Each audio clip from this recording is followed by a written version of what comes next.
Hello students, today now I will explain here the structure of the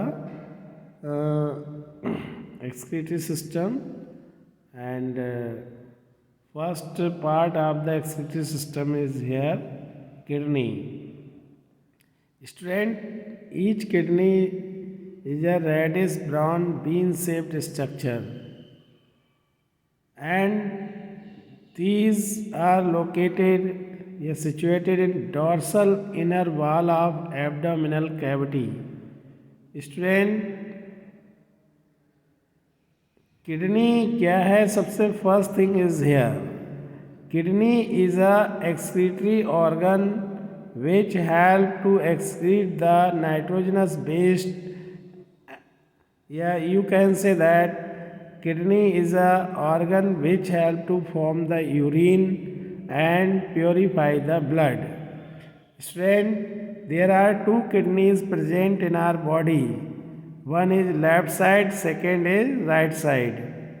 And each kidney is reddish brown bean shaped structure. Student, first thing is that कि kidney का जो colour है वो reddish brown होता है, bean shaped structure होता है student. And each kidney is located या situated in the dorsal inner wall of abdominal cavity. ये हमारे पश्च भाग में मतलब डॉर्सल साइड में अंदर की तरफ एब्डोमिनल कैविटी में पाई जाती है. और स्टूडेंट, जब हम अपनी बैकबोन देखें तो उसका जो 12 नंबर का और 13 नंबर का जो वर्टिब्रा होगा उसी लेवल पे ये पाई जाती हैं. Strength remain protected, they are remain protected by last 2 pair of ribs. और ये स्टूडेंट हमारी जो रिब केज होता है उसके लास्ट 2 पेयर रिब्स इसे प्रोटेक्ट करती है. और लास्ट 2 रिब्स को ही फ्लोटिंग रिब्स कहा जाता है. स्टूडेंट, राइट किडनी थोड़ी सी डाउनवर्ड होती है then left due to presence of liver in right side. Right वाली किडनी थोड़ी सी हल्की नीचे होती है और लेफ्ट वाली थोड़ी सी ऊपर होती है. ऐसा इसलिए क्योंकि राइट साइड की तरफ लीवर पाया जाता है. स्टूडेंट, नेक्स्ट आता है कि किडनी जो है पेरिटोनियम के पीछे सिचुएटेड होती है और इसी को रेट्रोपेरिटोनियल इन पोजीशन कहा जाता है. Only ventral surface is covered with peritoneum. और इसकी जो वेंट्रल सरफेस है वो पेरिटोनियम से कवर्ड होती है. इसका जो साइज है स्टूडेंट, लेंथ 10 to 12 cm होता है, विड्थ 5 to 7 cm हो सकती है और थिकनेस इसकी 2 से 3 सेंटीमीटर तक होती है. तो this is the size of the kidney. Now we discuss here weight of kidney. Each kidney has 120 to 170 gram weight strength. And the inner concave surface जो किडनी की होती है स्ट्रेंथ, वो सेंटर में वहाँ पर एक नोच प्रेजेंट होती है. This is called the hilum. इसी को हिलम कहा जाता है. Strength, this is the structure of kidney. Strength, it is covered with a tough membrane called renal capsule. इसी को रीनल कैप्सूल कहा जाता है. इसके अंदर एक रीनल कॉर्टेक्स रीजन होता है. ओके, और रीनल कॉर्टेक्स रीजन के स्ट्रेंथ अगर देखा जाए इसमें large number of cortical nephrons पाए जाते हैं. और फिर इसके ठीक नीचे स्ट्रेंथ मेडुला होता है. This is medullar region, medulla. And in medulla there are medullary pyramids are found. इसके अंदर मेडुलरी प्रेमेट्स पाए जाते हैं. और strength, this is the cortical nephron. इसका जो कॉर्टिकल नेफ्रॉन का कह सकते हैं, ये जो इस टाइप की जो यूनिट फंक्शनल यूनिट्स होते हैं ये किडनी के अंदर अगर देखा जाए तो एक किडनी के अंदर लगभग 12.5 लाख एक किडनी के अंदर नेफ्रॉन्स पाए जाते हैं। तो स्टूडेंट ये नेफ्रॉन कुछ कॉर्टिकल रीजन में होते हैं और कुछ मेडुलरी रीजन में होते हैं। ज़्यादातर कॉर्टिकल रीजन में ही होते हैं स्टूडेंट्स। और ये नेफ्रॉन के 3 पार्ट्स होते हैं main. First is glomerulus, second is women capsule and third is nephric tubule. ये तीनों पार्ट मिलके एक नेफ्रॉन बनाते हैं। यही मेन फंक्शनल यूनिट होते हैं स्टूडेंट किडनी के। किडनी जो ब्लड को फिल्टर करती है तो इन्हीं नेफ्रॉन के द्वारा ही यूरिन का फॉर्मेशन करती है और इसी से ब्लड फिल्टर होता है।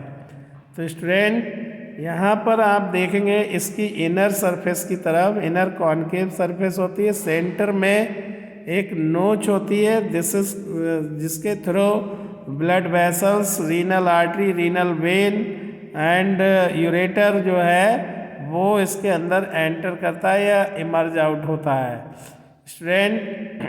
तो in this way you can understand the structure of the kidney.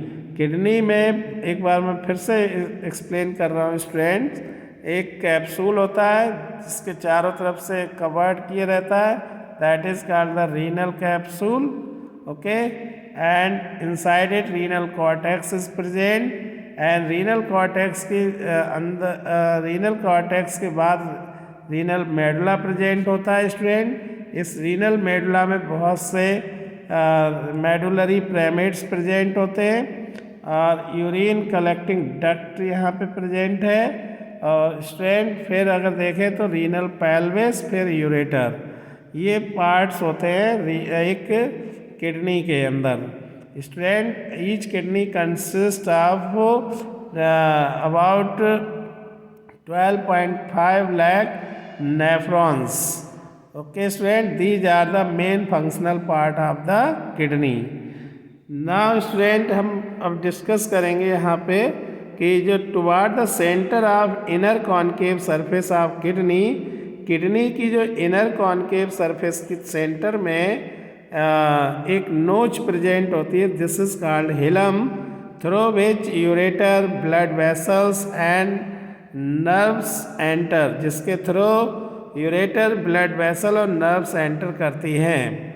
Inner to the hilum is a broad funnel shaped space called renal pelvis. Student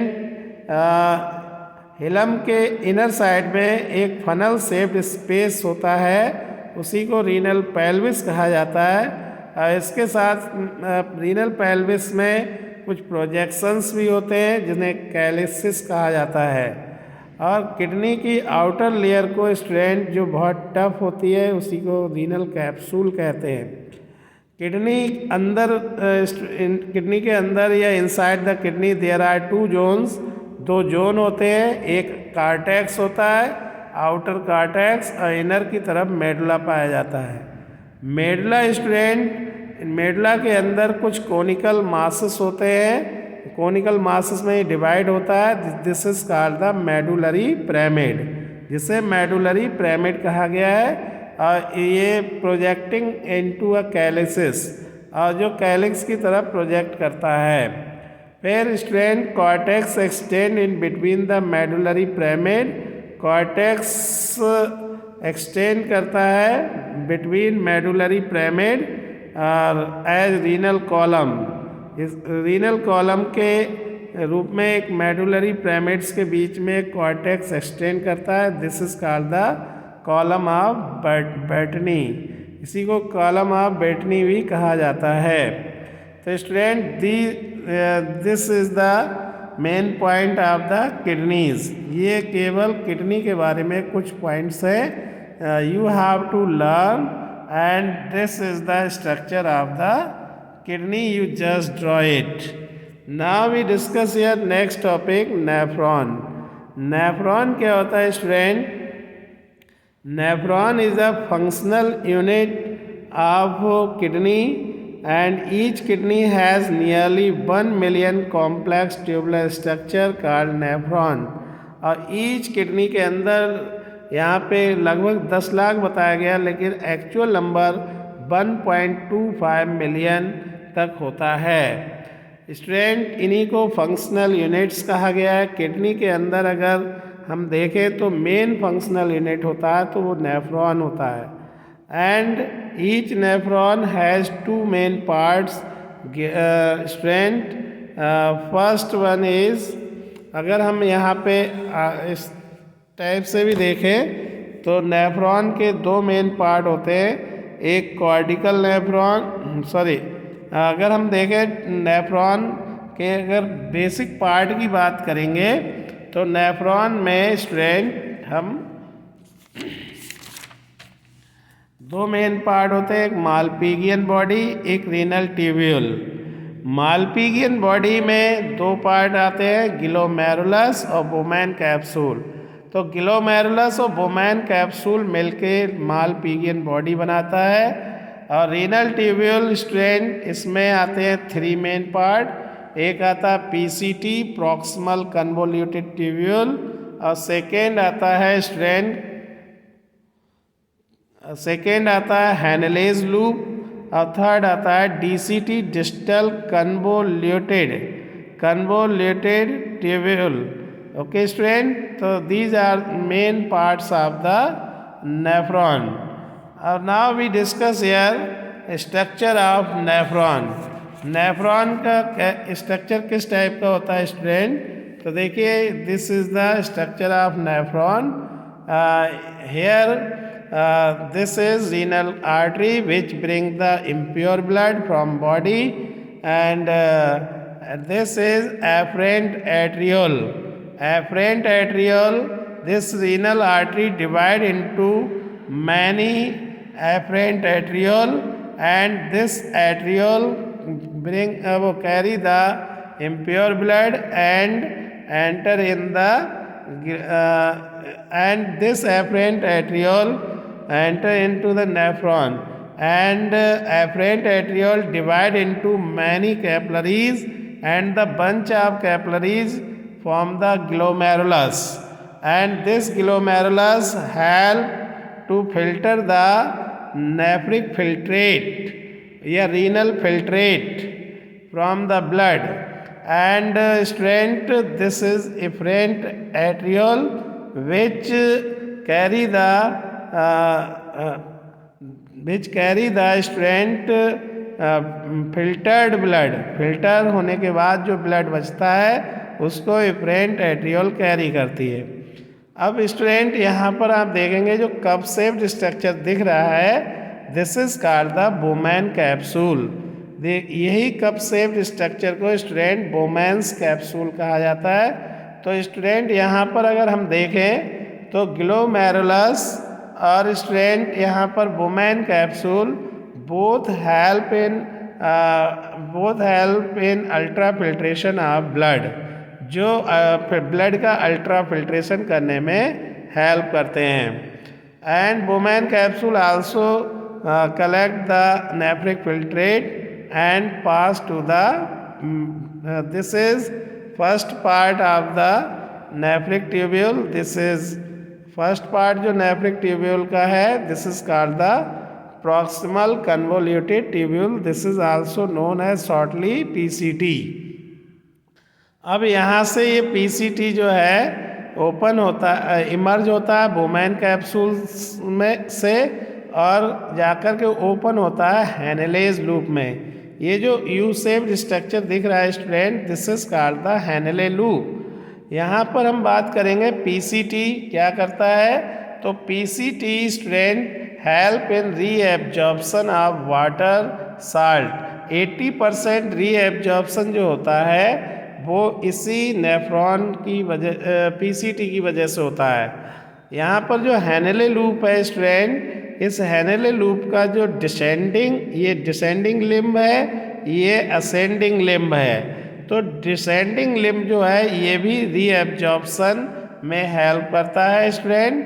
और बात करते हैं यहाँ पे डीसीटी की, तो ये DCT जो है student, this is called the DCT, distal convoluted tubule. It help in reabsorption of the student water, help in reabsorption of the Na plus, and also help in selective secretion. कह सकते हैं जो tubular secretion होता है वो DCT के द्वारा होता है। तो जो कह सकते हैं आप नेफ्रॉन के द्वारा ही यूरिन का फॉर्मेशन होता है। यहाँ PCT जो है स्टूडेंट ये रीएब्जॉर्प्शन करेगा। यहाँ से जो आप देखेंगे नेफ्रिक फिल्ट्रेट्स में जो कुछ प्योर कुछ हार्मफुल सब्सटेंसेस फिल्टर हो गए थे, कुछ यूज़फुल भी हो जाते हैं, तो वो यूज़फुल सब्सटेंस दोबारा से ब्लड में मिक्स हो जाएं, तो इसके लिए ये रीएब्जॉर्प्शन प्रोसेस चलता है। और रीएब्जॉर्प्शन से जो एक्स्ट्रा अमाउंट वाटर का निकल जाता है ब्लड से, फिल्टर हो जाता है, वो भी वापस ब्लड उसे गेन कर लेता है और कुछ यूज़फुल साल्ट भी गेन करता है। साथ में स्टूडेंट ग्लूकोज है, अमीनो एसिड है, इस टाइप की चीज़ें दोबारा से ब्लड में मिक्स हो जाती हैं बाय रीएब्जॉर्प्शन। और यहाँ पर कुछ ब्लड में भी अभी इम्प्योरिटी रह जाती है, तो ट्यूबुलर सिक्रीशन के द्वारा, जैसे कि आप देखेंगे यूरिक एसिड है, K+ है और आपका क्रेटिनिन है, इस टाइप के बेस्ड प्रोडक्ट जो है DCT उन्हें सेलेक्टिव सिक्रीशन करता है और वो आकर के इस नेफ्रिक फिल्ट्रेट के साथ मिक्स हो जाते हैं। तभी reabsorption, selective secretion, ultra filtration के बाद यहाँ पे यूरिन बन जाती है और फिर यूरिन को कलेक्ट कर लेता है कलेक्टिंग डक्ट, और इस कलेक्टिंग डक्ट से स्टूडेंट इस नेफ्रॉन को ज्वाइन करता है कलेक्टिंग ट्यूब्यूल। तो in this way you can understand the complete structure of the nephron. Okay student, thank you, have a nice day.